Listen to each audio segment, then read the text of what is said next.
Continuamos con su programa Enterados, Albanelli y Familia. Tenemos también a Ramón Luna, que va a participar con nosotros en esta entrevista a través de Zoom desde Londres. Y un servidor, Wilkin Amador, en su programa Enterados. Tenemos ahora la entrevista central del programa con el pastor Ezequiel Molina Sánchez, fundador de la iglesia Mahanaim, vicepresidenta de la Batalla de la Fe. La Batalla de la Fe, que hubo gente que quería como limitarla después que se gozaron su concierto de Romeo, 2 consecutivos, sin mascarilla y sin vacuna. Luego querían impedir que se celebrara la Batalla de la Fe, que es tradicional todos los 1 de enero de cada año. Eso es Satanás que estaba detrás de eso. ¿Tú sabías? Buenos días, pastor. Buenos días, un placer poder compartir con ustedes en esta hora temprana de la mañana del sábado. Gracias por permitirme participar de este programa. Nos interesamos invitarlo a usted al programa para entrevistarlo, porque sentimos como que el año 2021 terminó con mucha violencia, con muchas situaciones que recogieron cámaras de vigilancia o que la gente los grababa con un celular, muchas situaciones que evidencian una cultura de violencia que cada vez se complica más en la República Dominicana. Entonces queríamos escuchar el criterio de ustedes con relación a este tema.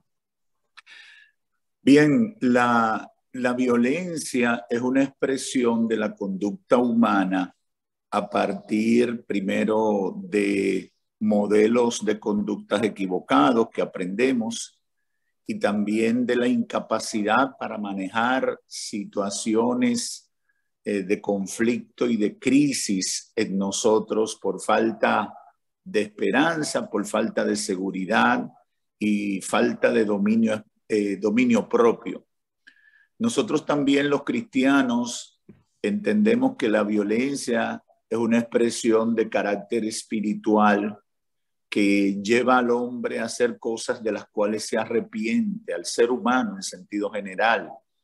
Por ejemplo, tenemos experiencia de visitar personas en las cárceles y cuando uno conversa con esas personas por hechos trágicos, violentos, donde en algunos casos le han quitado la vida a otra persona, dicen: yo no sé qué fue lo que se me metió, yo no sé qué fue lo que me pasó, yo no soy de esa manera, pero mató a una persona. No se me olvida un caso de un joven que trabajaba en los medios de comunicación en La Romana, un muchacho con muchas condiciones, y él a su esposa, por una discusión, la llevó a una parte apartada en la carretera cercana y pelearon y le dejó caer una piedra enorme en la cabeza. Le dio un golpe, ella se noqueó y después le terminó dejando caer una piedra en la cabeza. Y siempre recuerdo ese caso porque cuando encontré a ese joven en la cárcel, él me reiteraba que él no quiso hacer eso, que ese no era su deseo, que él amaba a esa mujer. Y, por ejemplo, en el caso de los feminicidios, ustedes ven que esos hombres terminan acabando con su vida en el 90% de los casos porque no logran convivir con el hecho que cometen. Entonces, ahí viene la parte espiritual que nosotros, los cristianos, conocemos a través de las enseñanzas bíblicas de que hay una fuerza espiritual de maldad que incita a la gente a hacer lo que no conviene y luego la gente cae en esa crisis existencial que los lleva a acabar con su vida cometiendo suicidio. Entonces la violencia tiene todos esos elementos y quizás muchos más, pero a grandes rasgos podríamos decir que tiene que ver con eso. Los dominicanos tenemos una batalla muy grande porque tenemos una cultura de violencia que creo que es un grado mayor, la misma forma de nosotros hablar. Cuando nosotros nos comparamos, por ejemplo, con otras personas, nosotros nos damos cuenta que nosotros tenemos una forma de hablar muy agresiva, como me decía un amigo costarricense. Es decir, ustedes, los dominicanos, quizás por ser caribeños, ser sangre caliente, como se dice popularmente, tenemos una forma agresiva de hablar y a eso le añadimos los niveles bajos de educación. Casi no pedimos permiso, no hablamos con respeto a la gente y eso crea una atmósfera de violencia que termina con hechos dolorosos en la mayoría de los casos. Usted menciona las prédicas de distintas denominaciones religiosas en las cárceles. Siempre me ha llamado la atención esa práctica. ¿Qué tan receptivo es un individuo que ha cometido crímenes, que está encerrado quizás a veces hasta la pena máxima? ¿Qué tan receptivo es de esa palabra de aliento que le lleva a la iglesia? Bueno, yo digo que el mejor campo misionero es la cárcel, porque en la cárcel todo el mundo te presta atención cuando tú vas y también están con una disposición a escuchar el mensaje que tú le llevas, precisamente porque están privados de libertad, están en condiciones bien difíciles y uno le lleva un mensaje de esperanza. La experiencia, yo recuerdo cuando inauguraron una de las cárceles del nuevo modelo penitenciario, la de Cumayasa, meses después me tocó ir a predicar ahí, me invitaron a un evento que tenían ahí y debían haber más de alrededor de 1,000 presos varones. Y cuando nosotros ya hicimos el llamado a la conversión después de predicar, casi 200 hombres se convirtieron ahí en esa cárcel. Recuerdo que estaban los del caso sonado de Figueroa Agosto, habían algunos ahí de esos presos y varios de ellos pasaron y muchos lloraron ahí delante de todo el mundo porque fueron confrontados con los hechos que habían cometido. Y en la cárcel hay una atmósfera muy positiva para pensar en Dios, para buscar esperanza, para darse cuenta que la vida se le daña a cualquiera por un hecho que no meditó para cometerlo. Pastor, la Cámara de Diputados, el Congreso, ha visto esta semana un nuevo proyecto de Código Penal. No sé si ustedes han tenido la oportunidad de verlo. Es lo mismo, pero con ligeras variaciones. Es un proyecto que ha introducido el senador Ramón Rogelio Henao. Me gustaría saber su posición al respecto, porque ustedes, en su conjunto, las iglesias han mantenido una postura firme con relación a distintos aspectos del Código Penal. En el Congreso, la batalla que se ha estado librando fundamentalmente con el tema del Código Penal radica en las intenciones de grupos minoritarios en la sociedad dominicana y agencias internacionales que tienen la expresa intención de introducir el lenguaje de género, la ideología de género, la agenda LGTB, y han buscado todo tipo de temas, y el aborto, que es un paquete de cosas que van en esa línea, que son proyectos de esas agencias que están trabajando en ese sentido y que pagan un lobismo muy intenso en países como este. Y ahí es que ha estado el problema. Ahora han introducido una nueva versión y introduciendo un artículo, ahora no recuerdo el nombre, lo debo tener por acá, para incluir eso. ¿Cuál es la idea de incluir el lenguaje de género en el Código Penal? Bueno, la idea es basarse en eso para desarrollar toda esa política de reeducación sexual, de reeducación moral, que el lenguaje y la ideología de género, por más que se quiera negar, quieren introducir en la sociedad dominicana, que ya tú no eres varón ni hembra por biología, sino por una concepción que tú tengas de tu íntima convicción, que a los niños hay que enseñarles que no se sabe, que puede ser cualquier cosa, y todos esos, creo que son 104 géneros que ha definido las Naciones Unidas que hay, y eso lo quieren enseñar en la República Dominicana, y sobre eso se quiere establecer mecanismos judiciales para todos los ámbitos de la sociedad. Entonces, real y efectivamente, ahí es que está la batalla. La mayoría, el 99% de los artículos del Código Penal, hay consenso, pero hay yo digo que hay una mano siniestra que muchas veces no quieren dar la cara, incidentando para introducir eso, porque se han hecho reuniones, se ha ido a hoteles, se hacen comisiones y por voluntad de la mayoría, esas cosas se rechazan, pero vuelven, insisten, y tú dices, ¿y cómo es que se mantiene esa insistencia?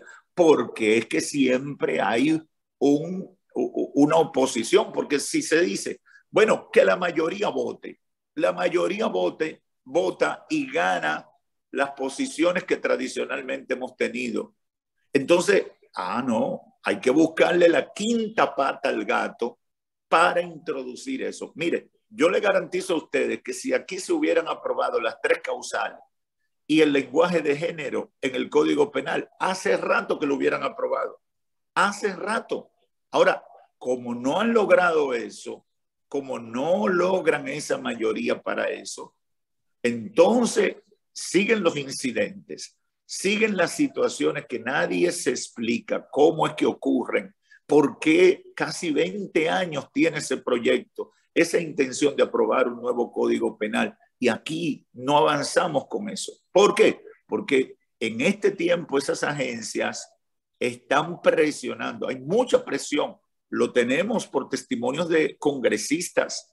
Nosotros tenemos un grupo de congresistas, bueno, en la Batalla de la Fe reconocimos a una comisión de diputados que son abanderados de la vida, que son abanderados de los valores tradicionales de la República Dominicana, y entonces nos cuentan de la gran presión, de las grandes situaciones, de las llamadas que llegan al Congreso, de las amenazas que reciben simuladamente con respecto a todo tipo de situaciones que ustedes se puedan imaginar.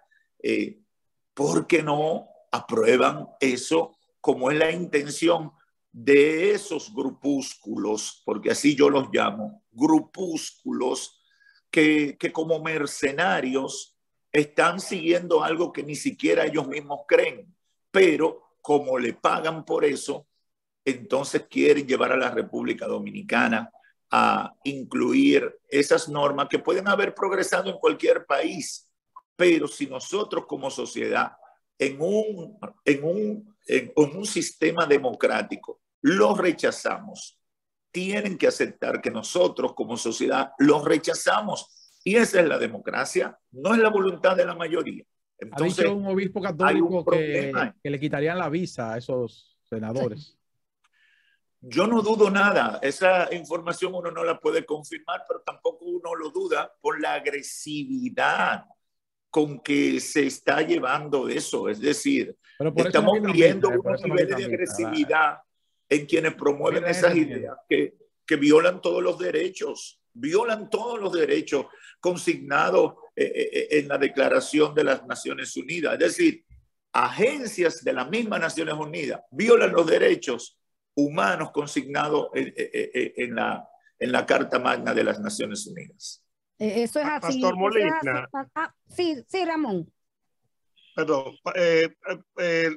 Los números a veces a mí no me salen con relación a la influencia de agencias internacionales, un país pequeño con una población pequeña. No sé cuál podría ser el propósito, el último propósito de manipular un código penal cuando nosotros en el plano internacional no tenemos incidencia. Pero yo quiero hacerle una pregunta muy desviada de lo que estamos hablando. Yo quiero su opinión con relación a la proliferación de figuras que se autodenominan pastores, apartado totalmente de la liturgia que implica ser un pastor en cuanto a la vestimenta, en cuanto a la forma de expresarse. Vemos, por ejemplo, en programas de televisión y en medios digitales, supuestos pastores que parecen más artistas urbanos que pastores. ¿Hasta dónde la relación de la liturgia cristiana puede ser negativa en cuanto a la percepción de la sociedad de lo que es el cristianismo? Y termino con la siguiente pregunta. ¿Cuál es su opinión de tantos líderes religiosos asquerosamente ricos cuando Jesús no tenía dónde recostar su cabeza? Bueno, me has hecho 3 preguntas importantes. Debo decirte, con respecto a la primera, que la República Dominicana es significativa en el mapa de la agenda liberal. ¿Por qué? Porque el mapa de la agenda liberal no lo mide por población o por número de habitantes, sino por generalidad de un tipo de política que quiere implementar.